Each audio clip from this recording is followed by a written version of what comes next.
يا ترى في خطة زيارتك الجاية لندن هل بتخطط تشوف ساعة بيج بن الأول؟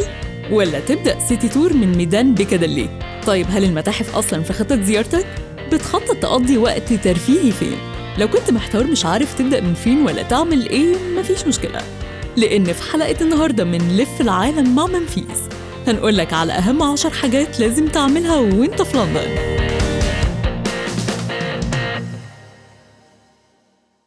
لف العالم مع منفيس. لف العالم مع منفيس كل خميس. 10. حضور مراسم تغيير الحرس في قصر باكنغهام. مفيش رحلة لندن بتكمل من غير ما تشوف مراسم تغيير الحرس في قصر باكنغهام. العرض ده بيبدأ الساعة 11 الصبح، فضروري تكون حريص إنك توصل بدري. وبعد ما العرض يخلص تقدر تعمل جولة لزيارة غرف القصر من جوه. 13 غرفة ولاية مسموح بزيارتهم، وبعدها تستمتع بالحدائق الملكية الجميلة. 9. رؤية كنوز العالم في المتحف البريطاني. مع ما يقرب من 6 مليون سائح بيزوروه سنوياً، المتحف البريطاني في بلومسبيري من أهم المعالم السياحية اللي محتاج تضيفها لقائمتك. يعتبر المتحف البريطاني من أهم وأكبر متاحف لندن، وبترجع أهميته لاحتوائه على أكتر من 13 مليون تحفة نادرة من الآثار اللي بيرجع تاريخها لحضارات العالم القديم. في المتحف بتستكشف آثار العصور الوسطى، وبتشوف القطع الأثرية المفقودة من المدينة الغارقة المعروفة باسم أطلانتس مصر. وضروري ما تمشيش قبل ما تشوف حجر رشيد، المفتاح اللي فك رموز الكتابة الهيروغليفية. 8. التمشية من الغرب للشرق على طول نهر تايمز. واحدة من الطرق الرائعة اللي ممكن تستمتع بيها بأكبر كم من المعالم السياحية إنك تتمشى من الغرب للشرق على طول نهر تايمز ناحية الجنوب. على طول الضفة الجنوبية وانت ماشي بتشوف مثلاً مركز ساوث بانك،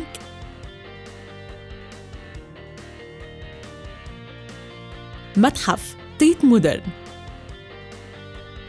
ومسرح شكسبيرز جلوب، مع إطلالات على كاتدرائية القديس بولس وبرج لندن. ده غيرها من ناطحات السحاب الشاهقة في المدينة. 7. جولة في شارع العرب.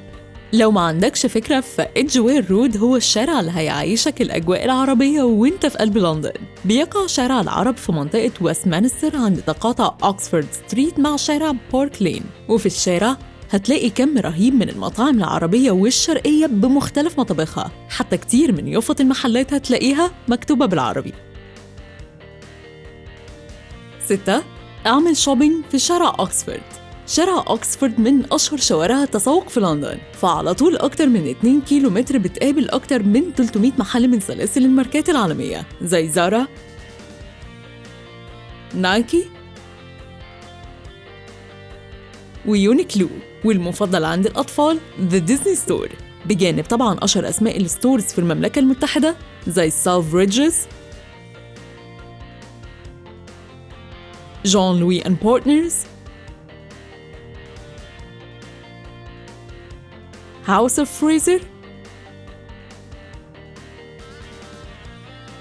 وماركس اند سبنسر. واجواء الاوكسفورد ستريت في العطلات والاعياد مع الزينه والاضواء بيكون مبهر وجميل جدا وبيجذب ملايين الزوار. 5. اتحدى نفسك في ثورب بارك. بتحب الإثارة والألعاب المجنونة؟ طب إيه رأيك في لعبة بتنطلق من الصفر وبتوصل لسرعة 128 كيلومتر في الساعة في الثانيتين بس؟ ده حقيقي وبيحصل في مركبة ستيلث في ملاهي ثور بارك الموجودة في سيري جنوب لندن. سيب قلبك ينط في تحدي الجاذبية مع البرج المتساقط، وتمايل مع التايدل ويف في تجربة مائية مثيرة جدا. كل ده على سبيل المثال لا الحصر. 4. شوف لندن من فوق ومجاناً. كتير من زوار لندن بيفكروا إنهم عشان يشوفوا فيو بانورامي لندن إنهم مضطرين يدفعوا 25 جنيه استرليني عشان يطلعوا برج ذا تشارت، بس إحنا بنقولك ممكن توفر ال 25 جنيه استرليني وتشوف فيو تحفة لندن ومجاناً من سكاي جاردن. 3. استرخي في هايد بارك وحدائق كينغستون. زيارة لندن كمان ما تتحسبش من غير ما تزور واحدة من حدائقها الملكية 8، والهايد بارك هي واحدة من الحدائق الحيوية اللي بتشوف فيها الإنجليز بيمارسوا مختلف أنواع الأنشطة، من مجرد الاسترخاء على الكراسي لركوب القوارب في البحيرة للحفلات الموسيقية في الهواء الطلق والمعارض الفنية. وهناك كمان بتشوف نصب تذكاري جميل من الجرانيت للأميرة ديانا، وبتستمتع أكتر بتجمع طيور الوز والنورس والحمام من حواليك وانت بتحاول تأكلهم. 2. روح ميدان بيكاديلي وميدان تريفالجر. ميدان بيكاديلي من أشهر ميادين لندن، وهو كمان نقطة انطلاق ل4 شوارع رئيسية تانيين.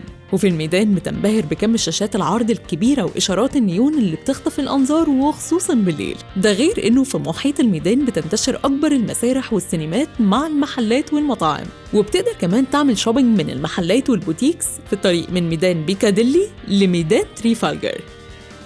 وفي المرتبة الأولى، افطر فطار إنجليزي صح. وجبة الفطار في لندن مش زي اللي انت بتاكلها وانت مستعجل الصبح، فهي عند الإنجليز حاجة تانية. بتتكون وجبة الفطار الإنجليزية الصح من السجق والبيض مع البودنج الأسود والفاصوليا بجانب المشروم والطماطم والعيش المحمص، وعادة بتكون مع الشاي أو القهوة.